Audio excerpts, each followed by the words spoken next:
దేవుని నామానికి మహిమ కలుగును గాక. మరి ఈ యొక్క సాయంకాల సమయంలో కూడి వచ్చినటువంటి మీ అందరికీ నా యొక్క హృదయపూర్వకమైనటువంటి వందనములను తెలియజేస్తున్నాను. దేవుడు మీ అందరిని దీవించి ఆశీర్వదించును గాక.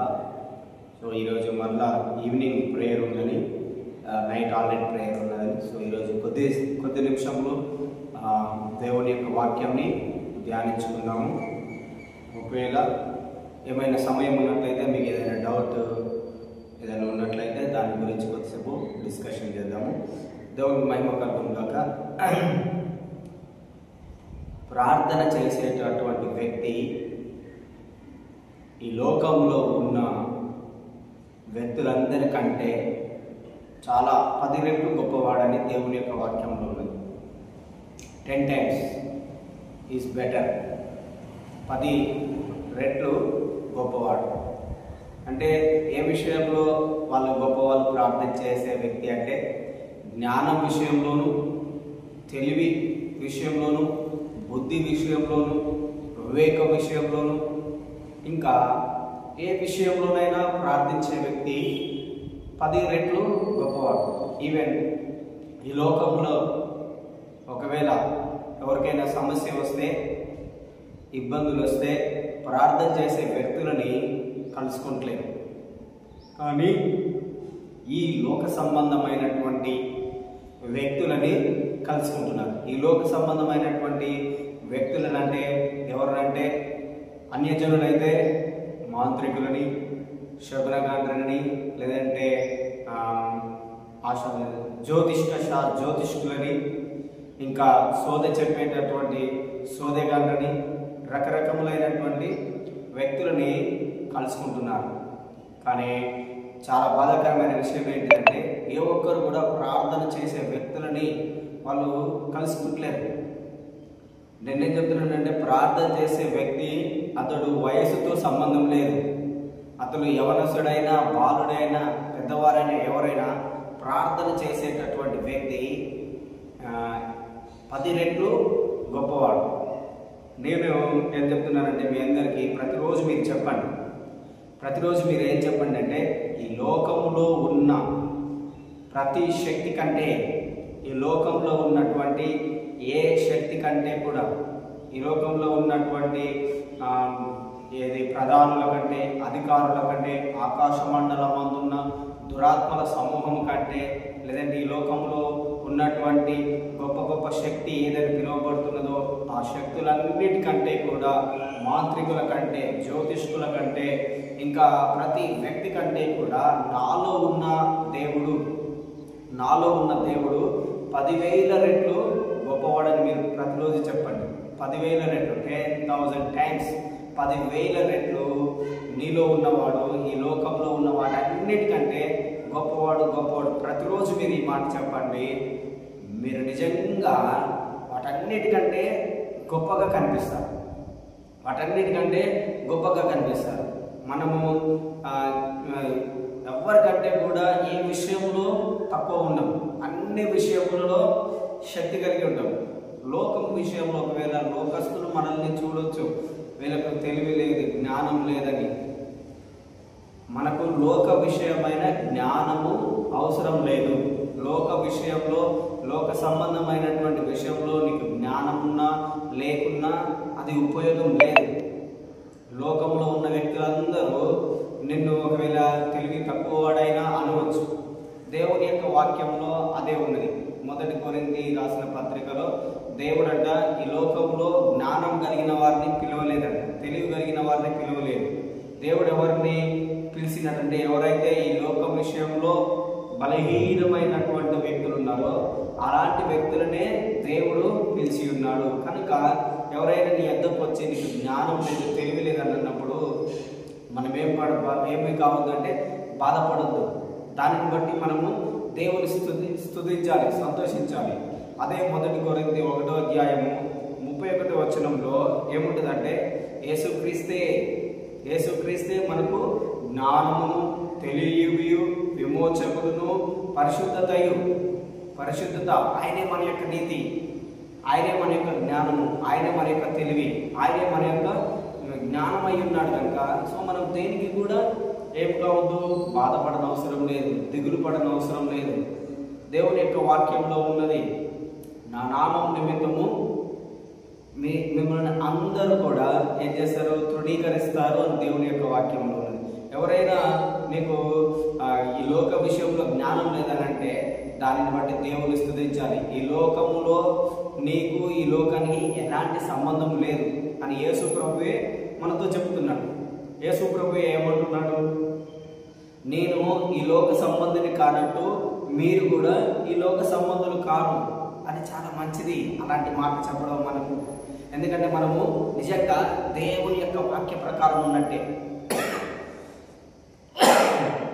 దేవుని యొక్క వాక్యానుసారంగా మనము జీవిస్తున్నట్టే.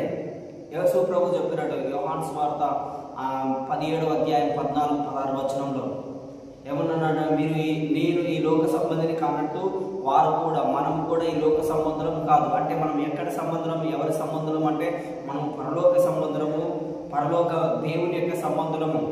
అదే ఫిలిప్పీలకు రాసిన పత్రిక 3వ అధ్యాయం 21వ వచనంలో అంటది, మన యొక్క పౌరస్థితి, అవర్ రియల్ సిటిజన్షిప్, మన యొక్క నిజమైన పౌర హక్కు ఈ భూమి మీద లేదు, ఈ భూమి మీద కాదు. మన యొక్క నిజమైన పౌరస్థితి పరలోకముందున్నది. సో నీకు పరలోకమును గురించిన, దేవుని గురించిన జ్ఞానం ఉంటే ఈ భూ సంబంధమైనటువంటి జ్ఞానం నీకు అక్కర్లేదు. ఏ వ్యక్తికైతే దేవుని గురించిన జ్ఞానం ఉండదో ఆ వ్యక్తికి భూ సంబంధమైనటువంటి జ్ఞానం ఉంటుంది. భూ సంబంధమైనటువంటి జ్ఞానం ఏంటిదంటే ప్రకృతి సంబంధమైనది, అది లోక సంబంధమైనది, అది దయ్యముల యొక్క జ్ఞానం అయి ఉన్నది. కానీ ఏ వ్యక్తి అయితే ఈ లోక సంబంధమైనటువంటి జ్ఞానం లేదో ఆ వ్యక్తికి పర సంబంధమైనటువంటి జ్ఞానం ఉంటుంది. అది సమాధానమైనది, మంచిది, అది నీకు ఎల్లప్పుడూ జ్ఞానమును బోధిస్తుంది. ప్రతిదీ ఏ విధంగా మనం నడుచుకోవాలి, ఎలా నువ్వు ఉండకూడదు. ఈ లోకంలో నువ్వు దేవుడిని కలిగి దేవుడిని వెంబడిస్తున్నప్పుడు నీవు ఈ లోకస్తులతోటి కలిసి ఎంజాయ్ చేయకపోవటము, సంతోషించకపోవటము, లేదంటే వారితో ఆడటము పాడటము చేయకపోవడాన్ని బట్టి అంట ఈ లోకంలో ఉన్న వ్యక్తులందరూ నేనేం చేస్తారట, తృణీకరిస్తారు. సో అలాంటప్పుడు నువ్వు దేవునికి మహిమ చెల్లించాలి. ఈ లోక జ్ఞానం ఏంటిది, నశింపచేసేటటువంటి జ్ఞానము. వారందరూ నశించిపోతున్నారు, నిన్ను కూడా అదే స్థితిలోనికి నడిపిస్తున్నారు, నశింపచేసే స్థితిలోనికి. కానీ నీవు మాత్రము దేవుని యొక్క జ్ఞానం కలిగి నిన్ను నీవు పరిశుద్ధంగా కాపాడుకుంటున్నావు. దేవుడు నీకు అనుగ్రహించినటువంటి ఈ దేహముని దేవుని కొరకే, దేవుని యొక్క వాక్యంలో ఉన్నది. ఈ దేహము నీది కాదు, నీకు దేవుని వలన అనుగ్రహింపబడి ఉన్నది. నీ దేహముతో నువ్వు దేవుణ్ణి మాత్రమే మహిమపరచటానికే కానీ మరి దేని కొరకు కాదు. కానీ ఈ లోకంలో చూడండి, చాలా మంది వారి యొక్క దేహంని చెడ్డ విషయముల కొరకు, చెడ్డ వాటి కొరకు వారి యొక్క దేహంని ఉపయోగిస్తూ ఉంటారు, దానిని పాడు చేస్తుంటారు. నిజంగా మన యొక్క దేహము దేవుడు నివసించేటటువంటి ఆలయం. దేవుడే మన యొక్క హృదయంలో నివసిస్తున్నాడు. సో అలాంటి హృదయాన్ని, అలాంటి దేహాన్ని ఈ లోకంలో చాలా మంది అది తెలియక దాన్ని ఏం చేస్తున్నారు, పాడు చేస్తున్నారు. కారణం ఏంటిదంటే ఈ లోక సంబంధమైనటువంటి జ్ఞానము. ఈ లోక సంబంధమైనటువంటి జ్ఞానము నిన్ను నశింపచేస్తుంది. అలాగే ఈ లోక సంబంధమైనటువంటి వ్యక్తులు వాళ్ళకి ఏదైనా సమస్యలు వచ్చినప్పుడు దేవుణ్ణి వెతకటం కంటే ఈ లోకంలో ఉన్నటువంటి మనుషులను వెతుకుతున్నారు. జ్యోతిష్కులని ఫర్ ఎగ్జాంపుల్, లేదంటే మాంత్రికులని, లేదంటే చేతబడి చేసేటువంటి వ్యక్తులని, ఇలాంటి వ్యక్తులను వెతుకుతున్నారు. కానీ నిజంగా దేవుణ్ణి వెతకలేకపోతున్నారు. కారణం ఏంటిదంటే వాళ్ళకి దేవుని గురించిన జ్ఞానం అనేది లేకపోవటము, దేవుని గురించిన జ్ఞానం లేకపోవడము. యెషయా గ్రంథంలో ఒక మాట ఉంటుంది, 1వ అధ్యాయంలో చూడండి, ఎద్దు తన కామాంధుని ఎరుగుతున్నదండి. యెషయా గ్రంథము 1వ అధ్యాయం ఎవరైనా తీస్తే చదవండి. 1వ అధ్యాయం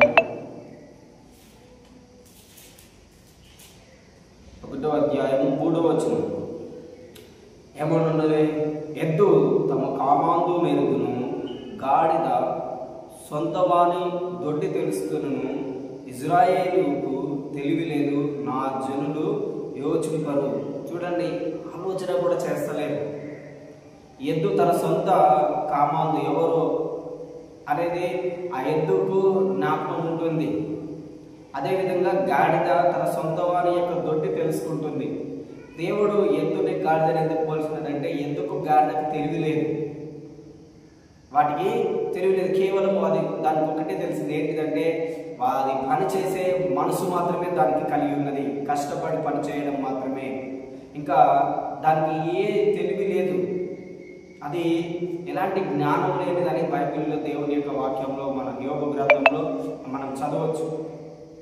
సో ఎలాంటి తెలివి లేనిది. అలాంటిది ఈ గాడిద, ఈ ఎద్దు తన సొంత యజమానుడు ఎవరో గుర్తుపడుతున్నారు. కానీ ఈ లోకంలో ఉన్నటువంటి మనము, మన యొక్క యజమానుడు, మన యొక్క దేవుడు, మనము ఆరాధించవలసింది ఎవరిని ఆరాధించాలి అనే విషయంని మాత్రము మనం తెలుసుకోలేకపోతున్నాం. అందుకనే దేవుడు అంటున్నాడు, మనం గాడిద కంటే కూడా తెలివి లేని వాళ్ళంగా ఉంటున్నాము, ఎద్దు కంటే కూడా తెలివి లేకుండా చాలా మంది ఉంటున్నారు. కానీ ఎవరైతే తమ దేవుణ్ణి తెలుసుకుంటున్నారో, ఎవరైతే తమ దేవుణ్ణి కలిగి ఉంటున్నారో వాళ్ళు, నేనేం చెప్తున్నాను, 10 times బెటర్, 10 times బెటర్. ఈ లోకంలో ఉన్న అందరి వ్యక్తుల కంటే ప్రార్థన చేసే వ్యక్తి 10 రెట్లు మంచివాడు, 10 times జ్ఞానం కలిగిన వాడు. సామెతల గ్రంథంలో ఉన్నది, ఎప్పుడైనా నీకు సమస్య వచ్చినప్పుడు ఈ లోకంలో ఉన్నటువంటి వ్యక్తుల దగ్గరికి వెళ్ళవద్దు, దేవుని యందు భయభక్తులు లేనటువంటి వ్యక్తుల దగ్గరికి వెళ్ళకూడదు. ఒకవేళ వాళ్ళకి ఎంత తెలివైన ఉండనివ్వండి, వాళ్ళకి ఎంత జ్ఞానమైన ఉండనివ్వండి, మనము వారిని ఆశ్రయింపకూడదు. ఎందుకంటే దేవుని యొక్క వాక్యంలో ఏమన్నదంటే భక్తిహీనుల యొక్క ఆలోచనలో నువ్వు చేరకూడదు. భక్తిహీనుల ఆలోచన పనికి మాలినది, అది నిన్ను నాశనములోనికి నడిపిస్తుంది. ఒకవేళ ముందు వాళ్ళు చెప్పేటటువంటి మాటలు అది మనకు మంచిగా కనిపించవచ్చు, మధురంగా కనిపించవచ్చు, కానీ అది ఏంటంటున్నాడు, అది భక్తిహీనమైనటువంటి జ్ఞానము, అది ఈలోక సంబంధమైనటువంటి జ్ఞానం చేత వాళ్ళు బోధిస్తారు. వాళ్ళు దేవుని ఆత్మ చేత నడిపించబడరు, వాళ్ళకి దేవుని యొక్క ఆత్మ, జ్ఞానము, వాక్యం ఏది కూడా తెలియదు కనుక సో మనము వారి యొక్క ఆలోచనలో చేరకూడదు. దావీదు ప్రార్థన చేస్తాడు. దావీదు ఏమని ప్రార్థన చేస్తాడు, ఓ నా ప్రాణమా, భక్తిహీనుల ఆలోచనలతోటి నువ్వు చేరకము, పనికి మాలిన వారితో నువ్వు సాంగత్యము చేయకము, దుష్టులతో నువ్వు సాంగత్యము చేయకము అని దావీదు ప్రార్థన చేస్తున్నాడు. సో నీవు కూడా ఎప్పుడు నీ ప్రాణమునికి చెప్పాలి, ఓ నా ప్రాణమా, ఓ నా ప్రాణమా, నువ్వేలా తొందరపడుతున్నావు, నువ్వేలా కృంగిపోతున్నావు. ఎప్పుడు దావీదు చెప్తున్నాడు, నా ప్రాణమా నువ్వేలా కృంగిపోతున్నావు. ఈ రోజులలో చెప్పే వాళ్ళు ఎవరుగా ఆ విధంగా ఉన్నట్లయితే ఏదైనా సమస్య వస్తే ఇమీడియట్ గా మనము ఏం చేస్తున్నాము, ఎవరు మనకు సొల్యూషన్ చెప్తారని వెతుకుతున్నాం, కానీ దేవుణ్ణి వెతకలేకపోతున్నాం. దేవుణ్ణి మనం వెతకాలి, మనం ఏ పరిస్థితిలో ఉన్నా. సో ఈ ప్రార్థన చేస్తున్నటువంటి వ్యక్తివి అయితే, ఒకవేళ నువ్వు ఎల్లప్పుడూ ప్రార్థన చేసే వ్యక్తివి, దేవునికి తో సహవాసం చేసేటటువంటి వ్యక్తివి నువ్వైతే, నేను చెప్తున్నాను, నువ్వు 10 రెట్లు 10 times నీ జీవితము గొప్పది. 10 రెట్లు నీ జీవితము ఆశీర్వదించబడినటువంటి జీవితం. నీ యొక్క ఆలోచనే దేవుని యొక్క ఆలోచనగా ఉంటుంది. కారణం ఏంటిదంటే నువ్వు భక్తిహీనులతో చేరట్లేవు, భక్తిహీనుల గుంపులో నువ్వు ఉండట్లేవు, కానీ నువ్వు పరిశుద్ధులతో, దేవునితో, దేవుని యొక్క ఆత్మను వెంబడించే వారితో నువ్వు సహవాసం చేస్తున్నావు కనుక వాళ్ళకి ఈ లోక సంబంధమైనటువంటి జ్ఞానం ఏది కూడా ఉండదు. ఒకవేళ వారు చెప్పేటటువంటి ఆలోచన అది నీకు అర్థం కాకపోయినా దేవుడు దానిని నీ జీవితంలో స్థిరపరిచేలాగా చేస్తాడు. కారణం ఏంటిదంటే దేవుని యొక్క వాక్యంలో ఉన్నది. మనము ఆయనతోటి సహవాసం చేస్తే, మనం ఎవరితో సహవాసం చేస్తున్నామో ఇట్ ఈస్ ఇంపార్టెంట్. మనం దేవునితో సహవాసం చేస్తే మనకు సమాధానం కలుగుతుంది, మనకు సమాధానం కలుగుతుంది. అంత మాత్రమే కాదు, దేవునితో మన సహవాసం చేస్తే మన జీవితంలో ఉన్నటువంటి ఏ దుర్మార్గతనైనా, మన శరీరంలో, మన దేహంలో ఏ అపవిత్రాత్మ ఉన్నా అది సంపూర్ణంగా తొలగిపోతుంది. కారణం ఏంటిదంటే తెలివి కలిగిన వాడితో సహవాసం చేస్తే ఆ వ్యక్తి కూడా తెలివి కలిగిన వాడుగా కనిపిస్తాడని దేవుని యొక్క వాక్యంలో. అదేవిధంగా ఒకవేళ నువ్వు మూర్ఖులతో సహవాసం చేస్తే నీవు కూడా మూర్ఖంగా ప్రవర్తిస్తావు. నేను చెప్తున్నాను, నువ్వు ప్రార్థన చేసే వ్యక్తులతో, దేవునితో కలిగిన వ్యక్తులతో సహవాసం చేసినట్లయితే, లేదంటే నువ్వు దేవునితోనే సహవాసం చేస్తే నువ్వు ఎలా కనిపిస్తావు? నువ్వు ప్రార్థన చేసే వ్యక్తిలాగా కనిపిస్తావు, దేవుని జ్ఞానం కలిగిన వ్యక్తిలాగా కనిపిస్తావు. దేవునితో సహవాసం చేస్తే యాజ్ టీజ్ గా నువ్వు దేవుని వల్లనే కనిపిస్తావు, నువ్వు దేవుని వల్లనే కనబడతావు. నీ యొక్క ప్రవర్తన అంటే నీ యొక్క దేవుని వల్లనే కనిపిస్తావు అంటే నీ యొక్క ప్రవర్తన, నీ యొక్క ఆలోచన, నీ యొక్క చూపు, నువ్వు మాట్లాడే మాటల విధానము ప్రతిదీ కూడా దేవుణ్ణి పోలి నడుచుకుంటావు. దేవుణ్ణే నీవు నీ యొక్క క్రియలలో కనిపిస్తుంటావు. సో అందుకనే మనం ఎవరితో సహవాసం చేస్తాం? దేవునితో సహవాసం చేస్తే మొట్టమొదటిగా మన యొక్క హృదయంలో ఉన్నటువంటి దుష్టత్వము, పాపము ఏదైతే దేవుడు అసహించుకుంటాడో వాటన్నిటిని మనము అసహించుకుంటాం. అవన్నీ మనకు ఇష్టంగా ఉండదు. దేవుడు అసహించుకున్న వాటన్నిటినీ మనము అసహించుకుంటాం. కారణం ఏంటిదంటే అది దేవునికి ఇష్టం ఉండదు. దేవుడు మాట్లాడినట్టు నువ్వు మాట్లాడతావు, దేవుడు నడిచినట్టు నువ్వు నడుస్తుంటావు. చాలా మంది ఈ రోజులలో మనం గమనించినట్లయితే చాలా మంది క్రైస్తవులు దేవుని పోలి నడుచుకుంటున్నామని చెప్తున్నారు, కానీ వారి యొక్క క్రియలలో దేవుడు కనపడడు. వాళ్ళ యొక్క క్రియలన్నీ లోకస్తుల యొక్క క్రియలు ఏ విధంగానైతే ఉంటాయో, లోకస్తులు ఏ విధంగానైతే మాట్లాడుతుంటారో అదే విధంగా వాళ్ళు మాట్లాడుతుంటారు. అదే విధంగా వారి యొక్క క్రియలు, వారి యొక్క జీవితం ఉంటుంది. అది చాలా మంచిది కాదు. సో దేవుని యొక్క వాక్యం ఏం చెప్తుందంటే మనం దేవునితో సహవాసం చేస్తే మనకు సమాధానం కలుగుతుంది. మనము దేవునితో సహవాసం చేస్తే మనకు నెమ్మది ఉంటుంది, సమాధానం ఉంటుంది. అదేవిధంగా మన యొక్క హృదయంలో చెడుతనం ఉన్న, దుర్మార్గత ఉన్న అదంతటినీ దేవుడే తొలగించి వేస్తాడు.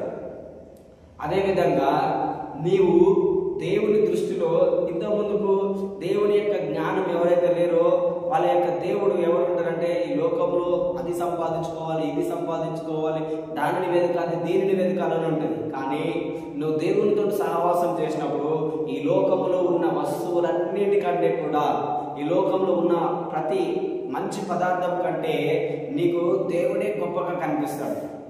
ఒకవేళ ఈ లోకంలో చాలా విలువైనవి ఏమిటి అంటే బంగారము, వెండి, లేదంటే వజ్రములు, ఇవన్నీ వీటన్నిటిని కూడా దేవుని యొక్క వాక్యంలో ఏం చెప్తున్నాడంటే ఒకవేళ నువ్వు దేవునితోటి సహవాసం చేసే వ్యక్తివైతే అవన్నీ నీకు మట్టితో సమానము. ఏ విధంగా కనిపిస్తాయి? మట్టి. డబ్బులు కూడా నీకు ఒక మట్టి లాగానే కాదు, ఇది వేస్ట్, నాన్ సెన్స్ అంతే. దీనికి మనం అంతా ప్రియారిటీ, అంత ఏంటిది ప్రాధాన్యత ఇవ్వము.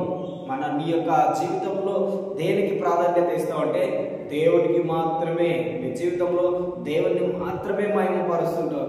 దేనిని కూడా నువ్వు వెతుకోవు, దేనిని కూడా నువ్వు వెతుకోవు. అప్పుడు దేవుడు నీకు తగిన దానికంటే అత్యధికంగా దేవుడు నీకు సమకూరుస్తాడు. కారణం ఏంటిదంటే నువ్వు దేనికి వాల్యూ ఇస్తున్నావు, ఇట్ ఈస్ ఇంపార్టెంట్. దేవుని యొక్క వాక్యంలో ఉంది, మత్తయి సువార్త 6వ అధ్యాయంలో ఉంటుంది. సో మనం దేని గురించి కూడా చింతించిన అవసరం లేదని. ఒకవేళ మనం చింతిస్తే దేవుడు అంటున్నాడు నువ్వు దేని గురించి అయితే చింతిస్తున్నావో అదే నీకు దేవుడు. నువ్వు దేని గురించి అయితే చింతిస్తావు, ఒకవేళ నీ ఉద్యోగం గురించి చింతిస్తే నీ యొక్క ఉద్యోగమే నీకు దేవుడు అవుతాడు. ఒకవేళ ఎప్పుడు మనం డబ్బుల గురించి చింతిస్తే మనం డబ్బులే దేవుడిగా ఉంటాడు. దేవుని యొక్క వాక్యంలో ఉంటుంది, ఒక వ్యక్తి ఇద్దరు యజమానులకి దాసుడుగా ఉండలేడు, ఒక వ్యక్తి ఇద్దరు యజమానులని సేవించలేడు. నువ్వు ఒకరినే సేవిస్తావు. ఎప్పుడు నీకు ఉద్యోగము, డబ్బులు, లేదంటే ఇంకా ఏదైనా విషయము నీకు అధికంగా నీ యొక్క ఆలోచన, నీ యొక్క చింత అధికంగా దాని మీదనే ఉంటే, అధికంగా ఆ విషయం గురించి ఆలోచిస్తుంటే నువ్వు యేసు ప్రభువుకి దాసుడు కాలేదంటున్నావు. నువ్వు వీటన్నిటికంటే కూడా, ఈ ఉద్యోగం కన్నా, ఈ డబ్బుల కన్నా, వీటన్నిటికంటే కూడా నీ యొక్క మొదటి ఆలోచన లేచిన వెంటనే దేవా నేను నీ కొరకు ఏం చేయాలి ప్రభువా, ఈరోజు నువ్వు నన్ను దేని కొరకు నియమించి ఉన్నావు, ఎందుకు ఈరోజు నాకు ఇచ్చి ఉన్నావు. ప్రతిరోజు మీరు అడగండి. ప్రేయర్ పర్సన్, నేను చెప్పిన ప్రార్థన చేసేటువంటి వ్యక్తి ఫస్ట్ ఆఫ్ ఆల్ అతడు దేవుణ్ణి వెతుకుతాడు. ఎవ్రీడే ఇది నా యొక్క ప్రార్థన, ప్రభువా నేనేం చేయాలి, ప్రభువా నువ్వు నన్ను ఎందుకు నియమించి ఉన్నావు, దేని కొరకు నన్ను ఏర్పాటు చేసుకున్నావు, దేవుని చిత్తం చేయడానికి. సో ఎవ్రీడే మీరు దేవుణ్ణి అడగండి, దేవుణ్ణి అడగండి. ప్రతిరోజు మీరు దేవుణ్ణి ప్రార్థన చేయడం అలవాటు చేసుకోండి. మనకంటూ ఒక ప్రార్థన సమయం ఉండాలి. ప్రతి దానికి మనకు ఒక సమయం ఉంటుంది, ప్రతి విషయంకి సమయం ఉంటుంది. కానీ మనము చాలా మంది నీ ప్రార్థన సమయం ఎప్పుడు, నువ్వెప్పుడు దేవుడిని వెతుకుతావు అని అడిగితే మనం చాలా వరకు చెప్పలేకపోతున్నాం. కానీ ఇది మొదలుకొని మన సమయం, ప్రార్థన చేసే సమయము అంటూ ఒక స్పెసిఫిక్ టైం ఉండాలి. ఎందుకంటే అబ్రహాంకి దేవుని వెతకడానికి ఒక ప్రత్యేకమైన సమయం ఉన్నదని దేవుని యొక్క వాక్యంలో ఉంది. అదేవిధంగా ఇస్సాకు దేవుని వెతకడానికి అతనికి ఒక ప్రత్యేకమైన సమయము దేవుని యొక్క వాక్యంలో ఉన్నది. అదేవిధంగా దేవుడు ఆదాముని అవ్వని కలుసుకోవటానికి ప్రతిరోజు సాయంకాలము వారిని దర్శించబడని ఒక సమయం ఉన్నది. అదేవిధంగా అపోస్తలులందరూ దేవుణ్ణి ప్రార్థన చేసే సమయం ఉన్నదని దేవుని యొక్క వాక్యంలో ఉంది. అదేవిధంగా కొర్నేలు చూడండి, కొర్నేలి అపోస్తల కార్యములు 10వ అధ్యాయంలో కొర్నేలి ప్రార్థన సమయమందు అతడు ప్రార్థన చేస్తుండగా ఉంటుంది. సో ఏ వ్యక్తి అయితే తన జీవితంలో ప్రార్థన సమయముని లేదంటే దేవునికి ఇచ్చే సమయముని కలిగి ఉంటాడో ఆ వ్యక్తి అనేకుల జీవితములకి ఆశీర్వాదకరంగా ఉంటాడు. నేనేం చెప్తున్నా, కేవలం నీ యొక్క జీవితానికి మాత్రమే, నీ జీవితం కొరకు మాత్రమే ఆశీర్వాదకరంగా, నీ కుటుంబానికి మాత్రమే ఆశీర్వాదకరంగా ఉండడానికి దేవుడు నిన్ను పిలవలేదు. దేవుడు నిన్ను పిలిచింది నీవు అనేక మందికి ఆశీర్వాదకరంగా ఉండటానికి. ఇది దేవుని యొక్క నిజమైన ప్రణాళిక మనియాడల. ప్రతి ఒక్కరు చూడండి, ప్రతి వ్యక్తి నేను మొట్టమొదటిగా నేను బాగుండాలి, నా కుటుంబం బాగుండాలి, నేనే బాగుండాలని మనం చూసుకుంటాం. దానికోసమే మనం ఉద్యోగం వెతుకుతుంటాం, దానికోసమే మనం ప్రయాసపడుతుంటాం, దానికోసమే అన్ని రకాలైనటువంటి విషయంలో మనం ముందుకెళ్తుంటాం. నేనేం చెప్తున్నానంటే, నువ్వు ఏ పని చేసినా, ఉద్యోగం చేసినా, ఏది చేసినా, ప్రభువా ఇది నువ్వు ఇచ్చింది, ఇది నీకు మహిమకరంగా నేను ఉండాలి, ఇది నీకు మహిమకరంగా నేను ఉండాలి ప్రభువా అని నేను ఇతరులకి ఆశీర్వాదకరంగా ఉండాలి ప్రభు అని మనం ప్రార్థన చేయండి. ఇతరులకు నువ్వు ఆశీర్వాదకరంగా, ఇతరులకు నువ్వు మేలుకరంగా ఉంటే నువ్వు అనేక తరముల వరకు జ్ఞాపకం ఉంటావు. ఒకవేళ కేవలం నీ మట్టుకు మాత్రమే ప్రయోజనకరంగా, నీ జీవితం మట్టుకు మాత్రమే నువ్వు ప్రయోజనకరంగా ఉన్నట్లయితే నీవు ఎవ్వరు కూడా మనల్ని జ్ఞాపకం పెట్టుకోరు. ఎవ్వరు కూడా మనం ఎంత సంపాదించినా, మనం ఏ పని చేసినా మనల్ని ఎవరిని జ్ఞాపకం పెట్టుకోరు. కానీ బైబిల్ గ్రంథంలో చూడండి, ఎవరైతే ప్రార్థన చేసే వ్యక్తి ఉన్నారో, ఒక సాధారణమైనటువంటి ఫిలిప్పిని ఇప్పుడు బైబిల్లో మనం చదవగలుగుతున్నాం. ఒక సాధారణమైనటువంటి బర్నబాని అతడు ఒక పని అపోస్తుల దగ్గర మొట్టమొదటిగా అతని యొక్క పని పరిచర్య చేసేది. ఆ తర్వాత దేవుడు అతన్ని అపోస్తులుగా నియమించి ఉన్నాడు. సో ఎవరైతే దేవుని కొరకు పని చేస్తున్నారో వాళ్ళని బైబిల్ లేదంటే దేవుడు వాళ్ళని గుర్తించి ఉన్నాడు.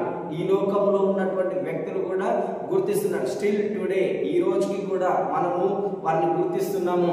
అదేవిధంగా బైబిల్లో రాయబడినటువంటి వ్యక్తులని, మనకంటే ముందున్నటువంటి వ్యక్తులు, మనకంటే ముందు దేవునికి సేవ చేసినటువంటి వ్యక్తులని మీరు జ్ఞాపకం చేసుకోండి. ప్రతిరోజు ప్రతి ఒక్కరు ఎక్కడనైతే దేవుని యొక్క వాక్యం ప్రకటింపబడుతుందో సరిగ్గా వాళ్ళందరినీ జ్ఞాపకం చేసుకుంటున్నారు.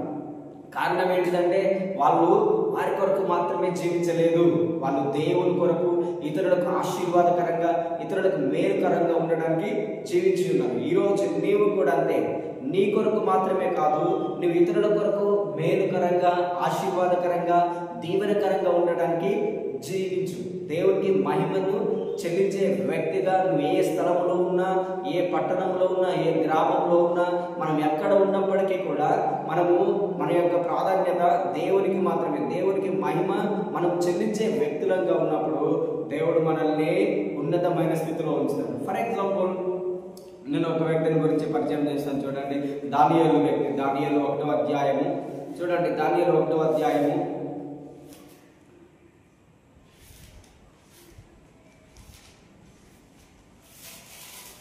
దానియేలు 1 అధ్యాయము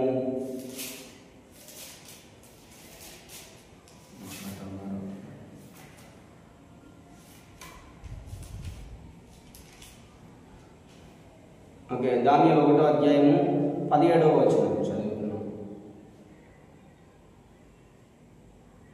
17వ వచనం ఎవరైనా చదవండి.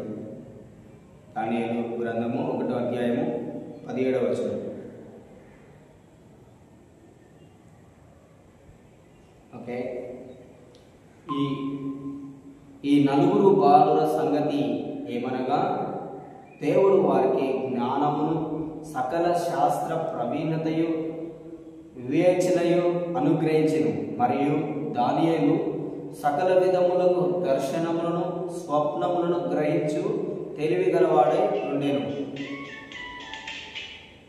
సకల విధములకు తెలివిని గ్రహించువాడై ఉండేను. దేవుని యొక్క వాక్యంలో చూడండి, ఈ నలుగురు వ్యక్తులు ఎవరంటే దానియేలు, షడ్రక్, మేషక్, అబేద్నెగో. ఈ నలుగురు దేవుని యందు భయభక్తులు కలిగినటువంటి వ్యక్తులు. ఈ నలుగురు కూడా చెరసాలలోనికి అంటే బబులోని దేశంలోనికి చెరలోనికి కొనుక్కోబడినటువంటి వ్యక్తులు. అయినప్పటికీ కూడా వీళ్ళు దేవుని యందు భయభక్తులను విడిచిపెట్టలేదు. మనం ఎక్కడ ఉన్నా కూడా, మనం ఏ పట్టణంలో ఉన్నా, చెరసాలలో ఉన్నా, బంధకములలో ఉన్నా, ఇబ్బందిలో ఉన్నా, కష్టంలో ఉన్నా లేకున్నా నువ్వు దేవునికి ప్రార్థన చేయడము, దేవుని స్తుతించడము ఎల్లప్పుడూ కూడా మర్చిపోకూడదు. ఈ నలుగురు వ్యక్తులు చాలా మంది ఇజ్రాయేలులతో పాటు చెరలోకి వెళ్ళిపోయినారు. కానీ చాలా మంది దేవుడిని మర్చిపోయి వారి యొక్క బంధకములలో ఉన్నట్టు, వాళ్ళు బాధల్లో ఉన్నట్టు ఏడుస్తున్నారు. కానీ ఈ నలుగురు మేము ఎక్కడ ఉన్నా దేవుడు మాకు తోడుగా ఉన్నాడని చెప్పేసి వాళ్ళు దేవునికి ప్రార్థన చేస్తున్నారు, దేవునికి వాళ్ళని వెతుకుతున్నారు. కనుక ఈ నలుగురి కంటే దేవుడు ప్రార్థన చేస్తున్నందుకై, దేవుని యొక్క భయభక్తులు కలిగి ఉన్నందుకై ఈ నలుగురు వ్యక్తులకు దేవుడు ఏం ఇచ్చిందంటే దేవుడే ఇచ్చిండాడు దేవుని యొక్క వాక్యంలో. కావాలంటే చూడండి, ఈ నలుగురు వాళ్ళ సంగతి ఏమనగా దేవుడు వారికి ఎవరు ఇచ్చినారు? దేవుడు వారికి జ్ఞానము, సకల శాస్త్ర ప్రవీణతయు, తెలివి అనుగ్రహించి ఉన్నాడట. సేమ్ అదే విధంగా ఈ రోజులలో మనము కూడా ప్రార్థన చేసే వ్యక్తులమైతే, దేవుడిని వెంబడించే వ్యక్తులమైతే, నీ వయస్సుతో సంబంధం లేదు, నువ్వు పెద్దవాడివా చిన్నవాడివా. ఇక్కడ ఈ నలుగురు బాలులను ఉన్నది, బాయ్స్, ఏ యూత్, యవనస్తులు. వీళ్ళు యవనంగా ఉన్నటువంటి వ్యక్తులకి దేవుడు ఏమిచ్చిందంటే జ్ఞానమును, సకల శాస్త్రములలో, సకల చదువులలో వీళ్ళకి జ్ఞానమును, పాండిత్యమును అనుగ్రహించి ఉన్నాడు. సో మనం చదువుకోవటం వలన జ్ఞానం వస్తుంది అనుకోవద్దు, కానీ దేవుడు మనకు జ్ఞానం ఇవ్వటం వలన దేవుడు మనకు అధికమైన జ్ఞానమును ఇస్తాడు. సో ఈ సొలొమోనుకి ఏమి లేదు, తెలివి లేదు, జ్ఞానం లేదు, అయినా కానీ దేవుడు ఆయనని రాజుగా చేసి ఉన్నాడు. రాజుగా చేసినప్పుడు సొలొమోను ఒకటే ప్రార్థన చేసినాడు, ప్రభువా ఇంత గొప్ప జనమునకు నేను ఏ విధంగా తీర్పు తీర్చాలనో నాకు తెలియదు. సో కనుక నాకు జ్ఞానమును, వివేకమును, తెలివిని, బుద్ధిని నాకు దయచేయము. చూడండి, బుద్ధి, జ్ఞానము, తెలివి, వివేకం ఉంటే నువ్వు ఏదైనా చేయగలుగుతావు, ఏదైనా అర్థం చేసుకోగలుగుతావు. ఇది బుద్ధి, జ్ఞానము, వివేచన, ఆత్మల వివేచన అనేది ఇది ఏంటిదంటే ప్రత్యక్షత కలిగినటువంటి వరములు. సో ఈ మనందరికి తెలుసు, ఆత్మ వరములలో 9 వరములు ఉన్నాయి. బైబిల్ గ్రంథంలో 9 వరముల గురించి, ఇంకా అంతకంటే ఎక్కువ ఉన్నాయి. కానీ సో ఇక్కడ ప్రత్యేకంగా 9 ఆత్మ ఫలములు, 9 ఆత్మ వరముల గురించి మనం చదువుతాం. అందులో మొట్టమొదటిది ఏంటిదంటే బుద్ధివాక్యము, జ్ఞానవాక్యము రెండవది, ఆ తర్వాతకి విశ్వాసము, ఆ తర్వాతకి స్వస్థత పరిచే వరము, ఆ తర్వాతకి అద్భుతములు, సూచక్రియలు చేసేటటువంటి వరము, ఆ తర్వాతకి ఏమున్నది ప్రవచన వరము, ఆ తర్వాతకి ఇంకోటి ఏముంటది ఆత్మల వివేచన వరం ఉంటుంది, ఆ తర్వాతకి అన్య భాషల వరము, 9వది ఏంటిది ఆ భాషలకు అర్థం చెప్పే వరం. ఈ 9 వరములని 3 విధములుగా 3 డివైడ్ చేస్తే 3 గ్రూప్స్గా డివైడ్ చేసినారు. మొట్టమొదటిది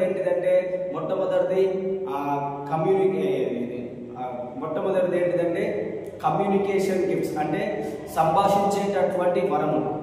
సంభాషణ, ఎవరితో మనం సంభాషణ చేస్తామంటే దేవునితో సంభాషణ చేస్తాం. ఎవరి కొరకు?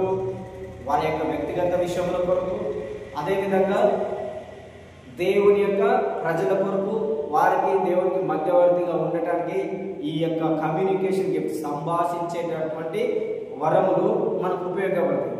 రెండవది ఏంటిదంటే ప్రత్యక్షత కలిగినటువంటి వరములు. ప్రత్యక్షత అంటే దేవుడు వాళ్ళకి ప్రత్యక్షతను అనుగ్రహిస్తాడు. దేని గురించి ఇప్పుడు మనం చదువుకున్నాం, దానియేలుకు సకల విధములైన దర్శనములను, స్వప్నములను గ్రహించేటటువంటి తెలివి ఉన్నది. ఈ తెలివి ఇది ఏంటిదంటే ప్రత్యక్షత, ఆత్మయ ప్రత్యక్షత. అంటే మనం చూడలేనివి, మనం అర్థం చేసుకోలేనటువంటివి, మనుషులకి గ్రహింపలేనటువంటి విషయాన్ని మనం గ్రహించడానికి, మనం వాటిని అర్థం చేసుకోవడానికి ఈ యొక్క ప్రత్యక్షత కలిగినటువంటి వరము మనకు సహాయపడుతుంది.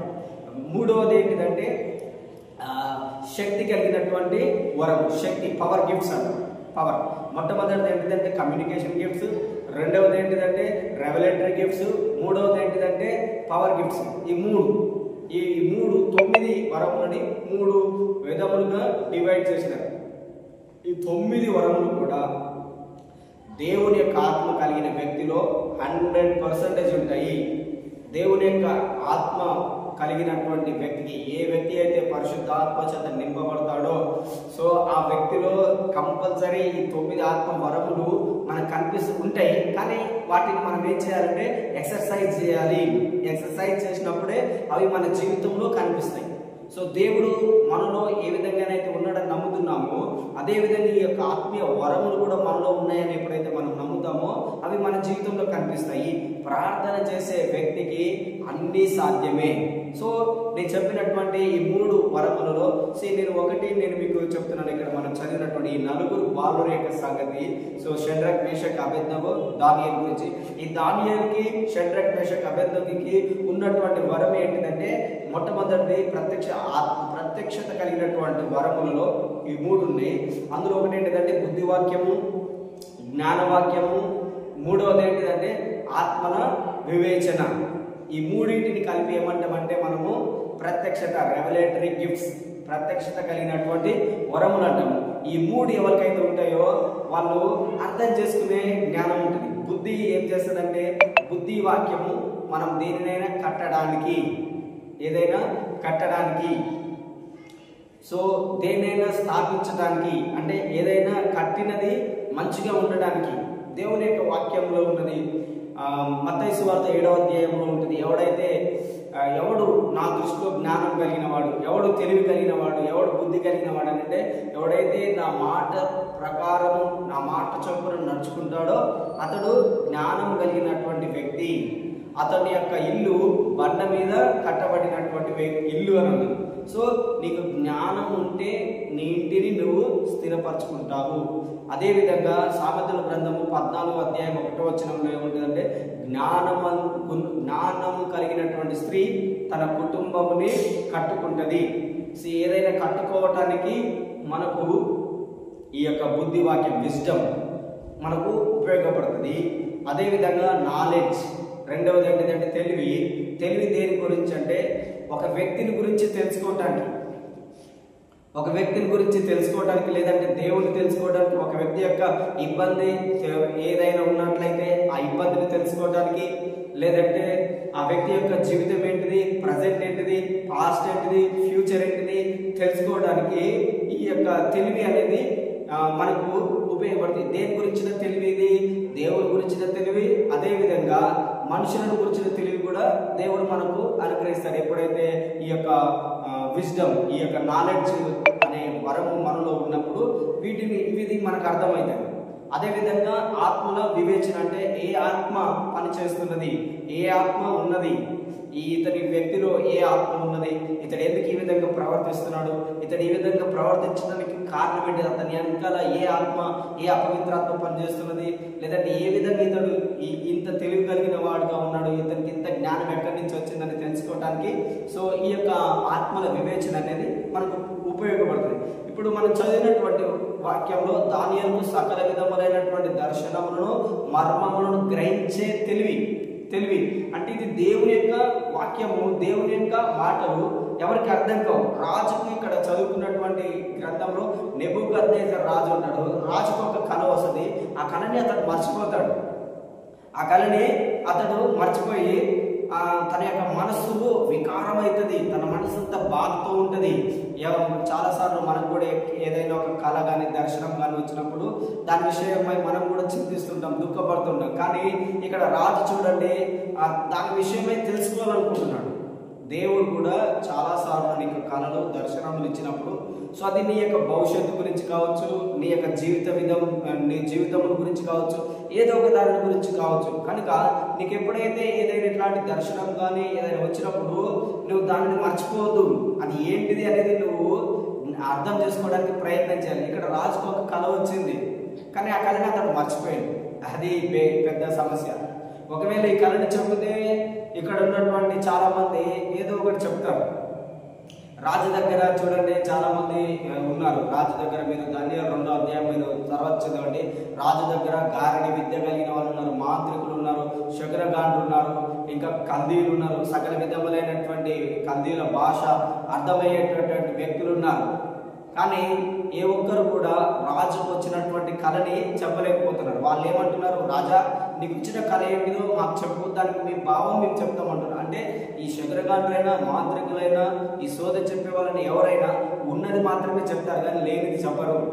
లేనిది చాలా మంది అన్ని జనులు చూడండి వీళ్ళ దగ్గరికి, మాంత్రికుల దగ్గర, జ్యోతిషుల దగ్గరికి వెళ్తారు. వెళ్ళినప్పుడు సో నీ జీవితంలో ఏది జరిగిందో అది చెప్పగలుగుతారు అంతే. ఎందుకంటే ఆల్రెడీ జరిగింది, అది సైతానికి కూడా తెలుసు. అందుకనే వాళ్ళకి ఆ జ్ఞానం చొప్పున, వాళ్ళకు ఉన్నటువంటి ఆ తెలివి చొప్పున ఈ మాటలు వాళ్ళ జీవితంలో జరిగింది చెప్తారు కనుక సో జరగబోయేది కూడా చెప్తున్నారు అనుకుని అది నమ్ముతారు. అది నమ్మటం వలన అది వాళ్ళ జీవితంలో కనిపిస్తుంది. కానీ అదేంటిది?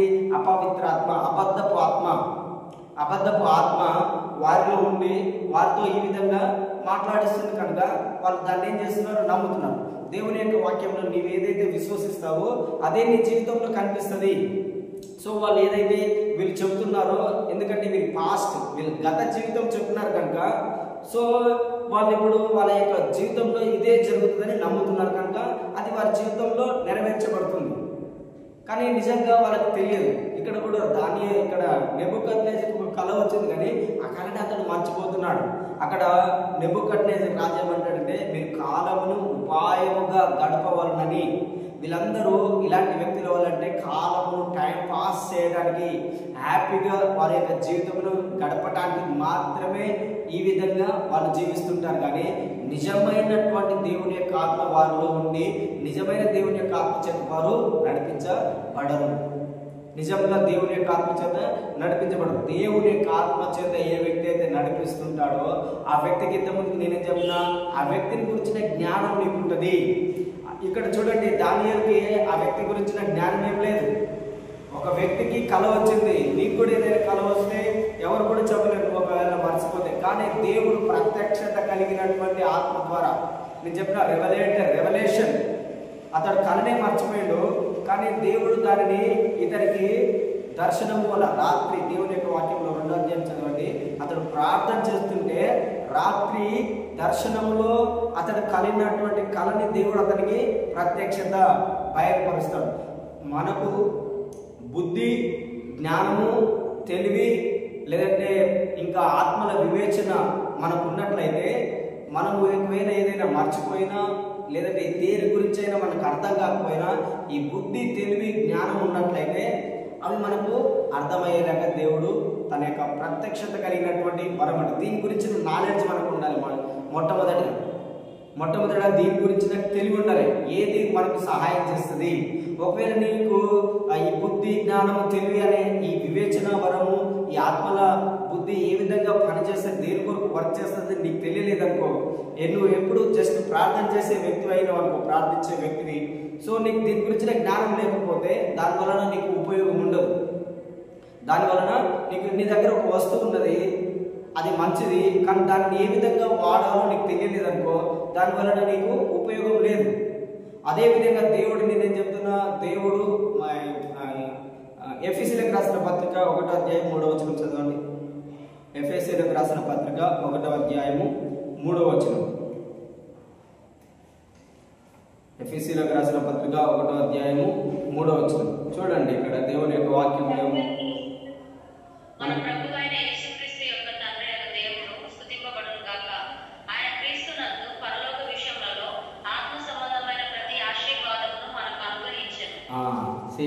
ఇది అనుగ్రహించను అనేది పాస్ట్ టెన్స్. ఇంగ్లీష్లో ఏమని ఉంటుందంటే యాజ్ బీన్, యాజ్ గివెన్ అని ఉంటుంది. గివెన్ అంటే ఆల్రెడీ ఇచ్చిండు. ఏమి ఇచ్చిందంటే దేవుడు మనకు పరలోక విషయములలో ఆత్మ సంబంధమైన ప్రతి ఆశీర్వాదమును, ఆత్మీయ సంబంధమైనటువంటి ప్రతి ఆశీర్వాదం నీలోనే ఉన్నది. ఏ విషయంలో కూడా నువ్వు లోపం అనే వ్యక్తి లేని వ్యక్తివి. ఎందుకంటే నీ యొక్క ఆత్మ తిరిగి జన్మించింది. నీ ఆత్మ తిరిగి జన్మించినప్పుడు నేను చెప్పినాను ఇంతకు ముందుకు మెసేజ్లో, మీరు ఎప్పుడైతే తిరిగి జన్మిస్తారో తిరిగి జన్మించేది మీలో ఏంటిదంటే దేవుని యొక్క ఆత్మ. కోల్పోయినది ఏంటిదంటే దేవుని యొక్క ఆత్మను కోల్పోయినాడు మొదటి ఆదాము. అదేవిధంగా రెండవ ఆదాము ఎవరంటే యేసుక్రీస్తు. మొదటి ఆదాము ఏదైతే కోల్పోయి ఆదాము ద్వారా ఏదైతే కోల్పోయినామో రెండవ ఆదాములో మనం తిరిగి జన్మిస్తున్నాం కనుక మొదటి ఆదాము కోల్పోయిన దాన్ని తిరిగి మనం రెండవ ఆదాములో జన్మించడం ద్వారా దాన్ని మనం సంపాదించుకుంటున్నాం. ఏంటిది మనం సంపాదించుకున్నామంటే దేవుని యొక్క ఆత్మని. నీ యొక్క ఆత్మ, దేవుని యొక్క ఆత్మ సేమ్ ఎలాగైతే దేవుడు ఉన్నాడో అలాగే అంత శక్తి, అంత మహిమతోటి నీ యొక్క ఆత్మ ఉన్నది నిజంగా. సో మనలో అలాంటి శక్తి ఉంది కానీ మనకు కనబడట్లేదు. కారణం ఏంటంటే మన యొక్క ఎబిలిటీ, మన యొక్క సామర్థ్యం దానిని అర్థం చేసుకోలేకపోతున్నది. కారణం ఏంటంటే మన బుద్ధి, ఈ జ్ఞానము, ఈ తెలివి, దేవుడి గురించిన తెలివి, జ్ఞానం లేకపోవడం వల్ల. నేను మొట్టమొదటిగా ఒక వాక్యం మనం చదువుకున్నాం. యెషయా గ్రంథం 1వ అధ్యాయం ఏమన్నా, ఎద్దు తన సొంత కామాందును ఎరుగుతున్నది, గాడిద తన సొంత యజమానుని తెలుసుకుంటుంది, కానీ ఇజ్రాయేలునికి తన యొక్క దేవుని గురించిన తెలివి, జ్ఞానం లేకపోవడం వలన. కొన్నిసార్లు నీ యొక్క ఆత్మ నువ్వు జన్మించడం వలన ఏది నిధిలో జన్మిస్తున్నది. నువ్వు బ్యాప్టిజం తీసుకోవడం ద్వారా నీ యొక్క శరీరంలో ఏ మార్పు జరగదు. నీ శరీరంలో ఏదైనా ఉంటే ఏదైనా మార్పు జరగదు మొట్టమొదటిగా. లేదంటే నీ మనసులో చెడ్డ అయ్యి ఉంటే అవన్నీ ఒకేసారి వెళ్ళిపోతున్నాయమని మనం అనుకుంటాం. అది కూడా మార్పు చెందదు. మనం బ్యాప్టిజం తీసుకున్నప్పుడు నీ యొక్క శరీరము, నీ యొక్క మనసు ఏ విధంగానైతే ఉన్నదో, నీ యొక్క వెయిట్, నీ యొక్క బరువు ఎంత ఉన్నదో అంతే బరువు. నువ్వు బ్యాప్టిజం తీసుకోవడం వలన వెంటనే నీ బరువు తగ్గిపోతుందా? లేదంటే నీ బరువు ఏమైనా పెరుగుతున్నావా? నువ్వు ఎత్తేమైనా పెరుగుతున్నావా? లేదు. ఏంటిది మనలో మార్పు చెందుతున్నదంటే నీ యొక్క ఆత్మ, చనిపోయినటువంటి నీ ఆత్మ తిరిగి మరలా జన్మిస్తుంది. నీ తిరిగి జన్మించినటువంటి ఆత్మ, ఆ సీడ్, విత్తనం, బీజము ఎక్కడి నుంచి వస్తుంది? అది తిరిగి జన్మించినటువంటి ఆ బీజము దేవుని దగ్గర నుంచి. ఇప్పుడు మనం తల్లిదండ్రులకు మనం జన్మించినాం కనుక వారి యొక్క పోలికలు మన శరీరంలో, మన యొక్క ప్రాణంలో కనిపిస్తాయి. అది తల్లిదండ్రుల యొక్క బీజం, సీడ్, అది విత్తనం.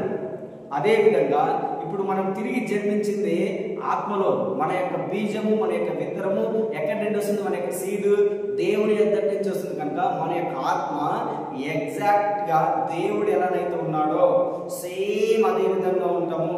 మనం చనిపోయినప్పుడు సేమ్ ఈ విధంగా కనబడం. మనం చనిపోయినప్పుడు ఇప్పుడు నా యొక్క రూపం ఎలా ఉందో అలా ఉండదు.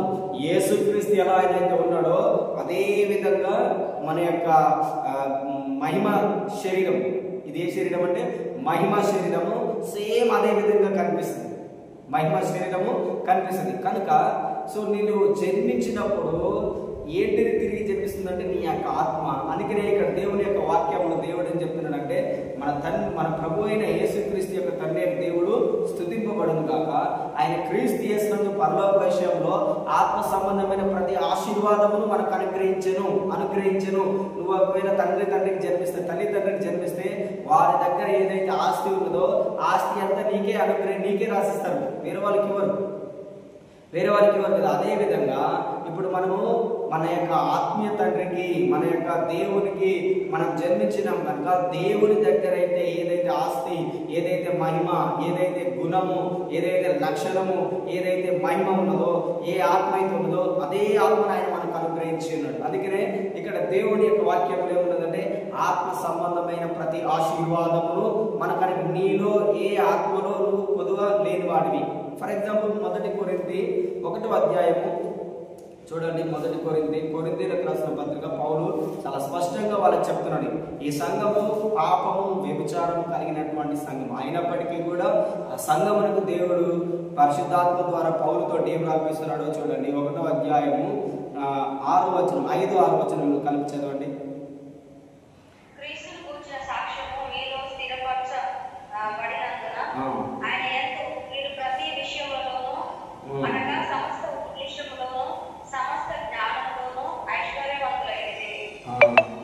చూడండి 7వ వచనం చదువు. కనుక ఏ కృపావరమునందును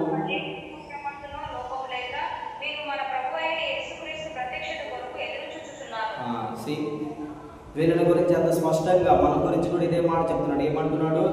యేసుక్రీస్తుని గురించిన సాక్ష్యం ఎప్పుడైతే నీ జీవితంలో స్థిరపరచబడుతుందో, మనమందరము యేసుని గురించిన సాక్ష్యం విన్నాము. ఆయన యందు రక్షణ పొందుకున్నాము కనుకనే ఆయన యందు ఇప్పుడు మనం ప్రతి విషయంలో నువ్వేదైనా విషయంలో నాకు ఇది లేదని అనుకుంటున్నావు చూసినావా, అది నీకు శరీరంలో నీకు భౌతికంగా కనిపిస్తలేదు అంతే, కానీ నీ యొక్క ఆత్మలో అన్ని రెడీ. దేవుని యొక్క వాక్యంలో ఇదే 1 కొరింథీ 2వ అధ్యాయంలో ఉంటుంది. దేవుడు మన కొరకు ఏం సిద్ధం చేసిందో అవి మన కంటికి కనబడట్లేవని. నేనేం చెప్తున్నానంటే, దేవుడు నువ్వు ఎప్పుడైతే యేసు ప్రభువును అంగీకరించినావో నీకు కావాల్సిన ప్రతిదీ కూడా రెడీ ఇన్ ద స్పిరిట్. ఆత్మలో ప్రతిదీ కూడా సిద్ధంగానే ఉన్నది. సో ఆ ఆత్మలో సిద్ధంగా ఉన్న దానిని మనం ఎక్సర్సైజ్ చేసి మన శరీరానుసారంగా అంటే మన యొక్క భౌతిక దేహంలో కనపడేలాగా మనం చేయడమే ఎక్సర్సైజ్ చేయడం. ఇక్కడ దేవుడు ఏం చెప్తున్నాడు, మీలో సాక్ష్యం స్థిరపరచబడినందున ఏ విషయంలో కూడా మీరు లోపము లేని వారు, అన్ని విషయంలో సమృద్ధి కలిగినటువంటి వాళ్ళు. ఏమంటున్నాడు, మీరు సమస్త ఉపదేశంలోనూ, అంటే కొత్తగా మీకు ఎవరు వచ్చి బోధించిన అవసరం లేదు. దేనికి నీ యొక్క ఆత్మ. అందుకని 1 యోహాను 2వ అధ్యాయం 20వ వచనంలో ఉంటుంది. ఏమనుంటుందంటే, ప్రభు దేవుని యొక్క ఆత్మ, పరిశుద్ధాత్మ నీ మీద ఉంటుంది కనుక ఆ యొక్క ఆత్మ నీకు సమస్తమును బోధిస్తుంది అని ఉంటుంది దేవుని యొక్క వాక్యం. మీరు అభిషేకించబడి ఉన్నారు, మీలో నిలిచిన అభిషేకము మీకు సమస్తమును బోధిస్తుంది.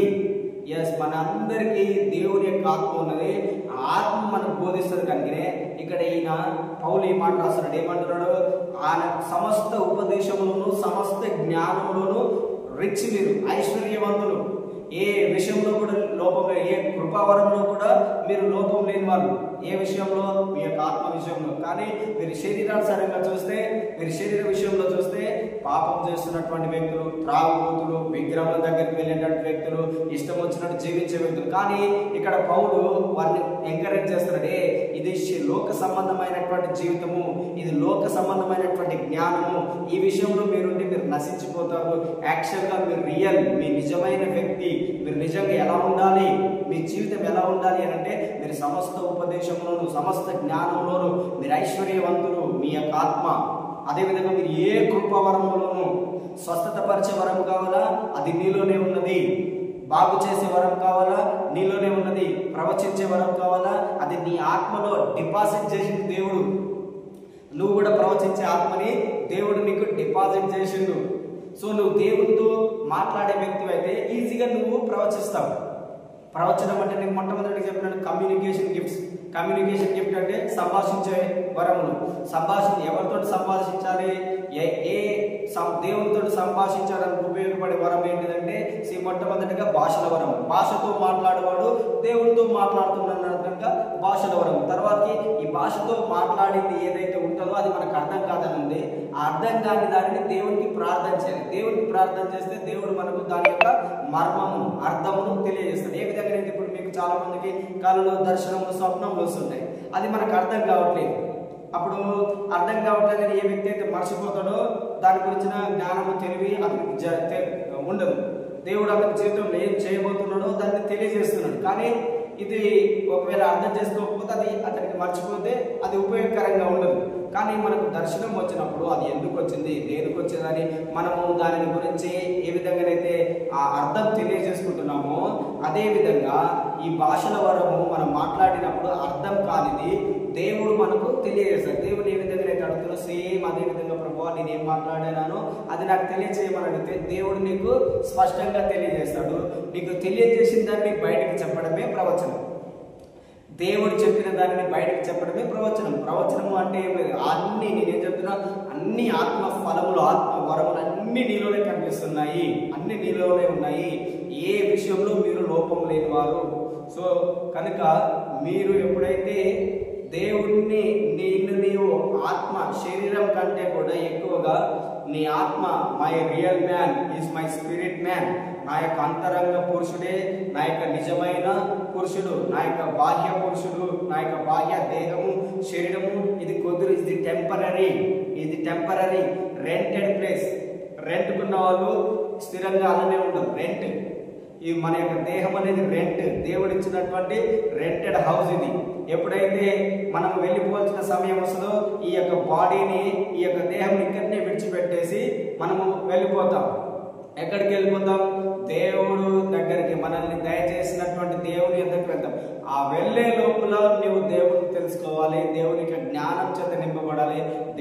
మహిమ చేత నింపబడాలి. నింపబడాలి, మనము దీవించబడాలి అంటే ఒకటే ఏంటిది ఉపయోగపడుతుంది? ప్రార్థన.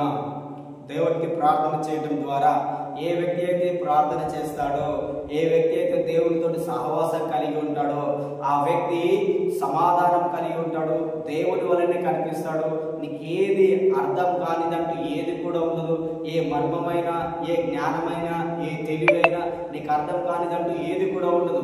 మనకు అర్థం కాలేదని చెప్పేసి వేరే వాళ్ళ దగ్గరికి వెళ్ళినప్పుడే నీ యొక్క జ్ఞానము తగ్గిపోతుంటది. నాకు ఏదైతే అర్థం కాలేదో నీ దేవుని యొక్క అర్థం చేసుకోవాలి. ఇక్కడ దానియేలు, షడ్రక్, మేషక్, అబేద్నెగో చూడండి, రాజు ఏమున్నా లోక సంబంధమైన వ్యక్తులను వెతికిండు తన యొక్క కళను బట్టి, తనకు వచ్చినటువంటి ఇబ్బందిని బట్టి. కానీ ఆ లోక సంబంధమైన వ్యక్తులు ఏం చెప్తున్నారు? మేము వీటిని తెలియజేయండి. లోకములో ఉండేటటువంటి వ్యక్తులకు ఇది అర్థం కాదు. కానీ ఎప్పుడైతే దానియేలు దేవుని యొక్క ఆత్మ కలిగినటువంటి వ్యక్తి, తర్వాతకి చదవండి, అతని గురించి సాక్ష్యం ఇస్తారు. దానియేలు గురించి 5వ అధ్యాయము 10వ వచనము, 12వ వచనము, 14వ వచనంలో మీరు చదవండి. అతడు ఏం చెప్తారు? ఇతడు పరిశుద్ధ దేవుని యొక్క ఆత్మ కలిగినటువంటి వ్యక్తి, పరిశుద్ధ దేవుని యొక్క ఆత్మ కలిగినటువంటి వ్యక్తిని రాజు యొక్క భార్య అతని గురించి సాక్ష్యం ఇస్తుంటారు. మొట్టమొదటిగా నువ్వు ఒక సాధారణమైన వ్యక్తిగా కనబడవచ్చు, కానీ నువ్వు ప్రార్థన చేసే వ్యక్తివైతే, దేవుని కలిగిన వ్యక్తివైతే నేను చెప్తున్నాను 10 రెట్లు 10 times you are better. ఇక్కడ అదే దానియేలు గురించి, దానియేలు అధ్యాయము 1వ అధ్యాయం 20వ వచనంలో చదవండి. రాజు చెప్తాడు, ఓ నేను ఈ జ్ఞానులని, శాస్త్రులని, లేదంటే ఈ యొక్క శత్రుగాండ్రని, మాంత్రికుల దగ్గర నేను సకల విధములైన ప్రశ్నల చేత వారి జ్ఞానము శోధించి చూసినప్పుడు ఈ దానియేలు దగ్గర ఉన్నటువంటి జ్ఞానము, షడ్రక్, మేషక్, అబేద్నెగో దగ్గర ఉన్నటువంటి జ్ఞానము వీళ్ళకంటే 10 రెట్లు బహు గొప్పదిగా కనిపించింది. 10 రెట్లు బహు గొప్పదిగా కనిపించిందని నెబుకద్నెజర్ రాజు సాక్ష్యం చెప్తుంటాడు. కనుక నేనేం చెప్తున్నాను?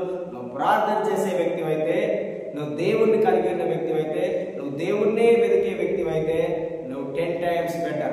నువ్వు అదే విధంగా 10,000 రెట్లు నీలో ఉన్న శక్తి ఈ లోకంలో ఉన్న అన్ని శక్తుల కంటే గొప్పది. కనుక నువ్వు దేనికి భయపడకూడదు, నువ్వు ఏ విషయానికి భయపడకూడదు, నీ జీవితం గురించి భయపడకూడదు, నీ దిగులు గురించి, నీ సమస్య గురించి భయపడకూడదు. ఒకవేళ నువ్వు భయపడుతున్నావంటే నువ్వు ప్రార్థన చేసే వ్యక్తి కాదు.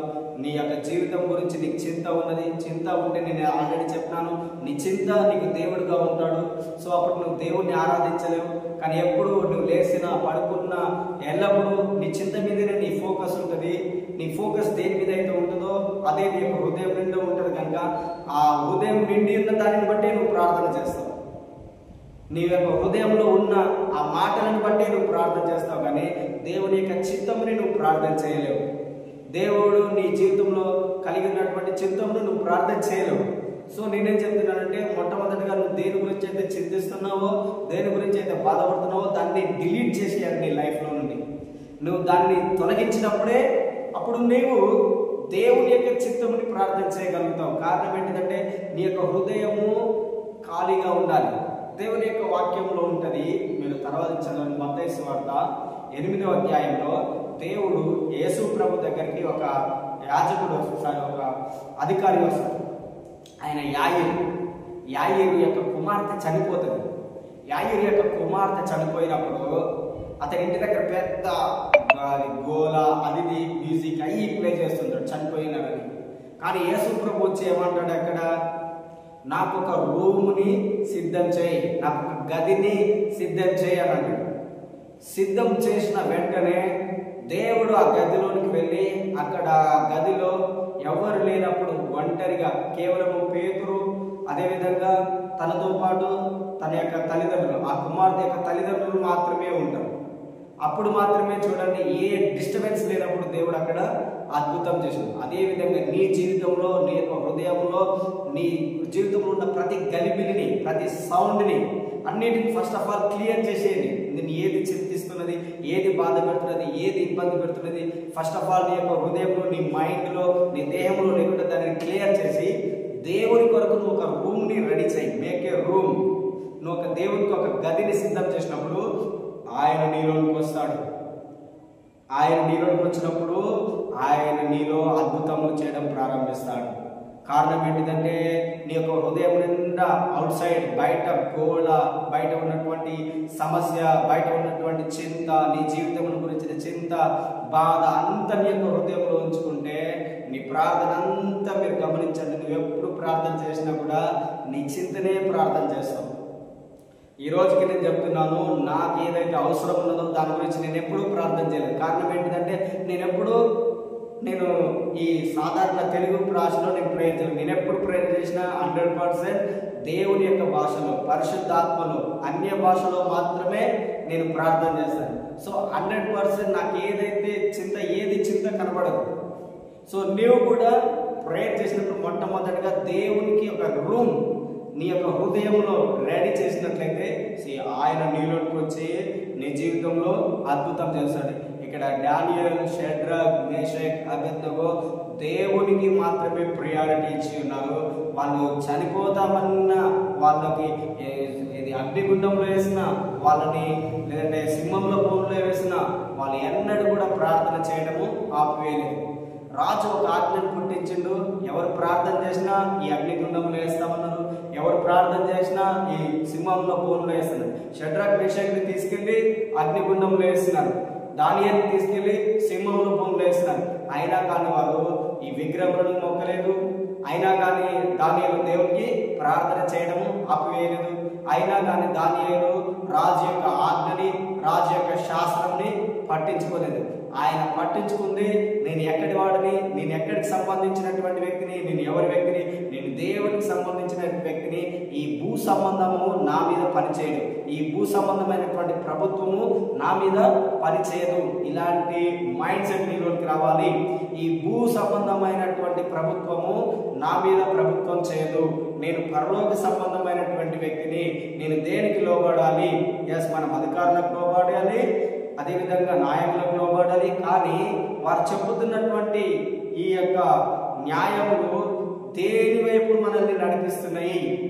అవి ఒకవేళ మనం పాపం వైపు, లేదంటే విగ్రహారాధన వైపు, లేదంటే వ్యర్థమైన వాటి వైపు నడిపిస్తున్నాయి అంటే ఇమ్మీడియట్గా మనం స్టెప్ తీసుకోవాలి. ఇది నాకు సంబంధించింది కాదు, దీనికి నేను చాలా దూరంగా ఉండాలి. సో నా దేవుని వైపు మాత్రమే నేను నడవాలి. అప్పుడు దేవుడు నిన్నేం చేస్తాడు చూడండి. మొట్టమొదటిగా నీకు శ్రమ కలిగినా, నీకు ఇబ్బంది కలిగినా, చూడండి ఎవరైతే షడ్రక్, మేషక్, అబేద్నెగో హింసించినటువంటి నెబుకద్నెజరు ఉన్నాడో అతడే వారిని తన యొక్క రాజ్యం పైన హెచ్చించినాడు. అదేవిధంగా ఎవరైతే సింహంలో బోనులో వేసినారో ఆ రాజే దానియేలు గురించి బాధపడుతున్నాడు. అయ్యో దానియేలు దుఃఖసుఖంతో మాట్లాడుతున్నాడు. అదే దానియేలుని అదే రాజు ఇంకా ఉన్నతంగా హెచ్చించింది. అదే విధంగా దేవుడు నిన్ను కూడా హెచ్చిస్తాడు. అదే విధంగా నువ్వు కూడా 10 అంతల తెలివి, 10 అంతల జ్ఞానము అధికం కలిగినటువంటి వ్యక్తిగా ఉంటావు. ఏ వ్యక్తి అయితే దేవుని కొరకు అన్ని చేయడానికి సిద్ధంగా ఉంటాడో ఆ వ్యక్తి అన్ని విషయంలో మహిమను చూస్తాడు. నువ్వు అన్ని విషయంలో మహిమను చూడాలంటే ఫస్ట్ ఆఫ్ ఆల్ నీ యొక్క హృదయంలో ఉన్న చింత, బాధ, దిగులు, అవుట్ సైడ్ ఏదైతే సౌండ్ ఉన్నాయో అవన్నీ కామైపోవాలి. అప్పుడే నువ్వు దేవునికి ఒక రూమ్ని సిద్ధం చేసినప్పుడు దేవుడు నీ జీవితంలో గొప్ప కార్యం చేస్తాడు. సో దేవుడి వాక్యమును దీవించి ఆశీర్వదించును గాక.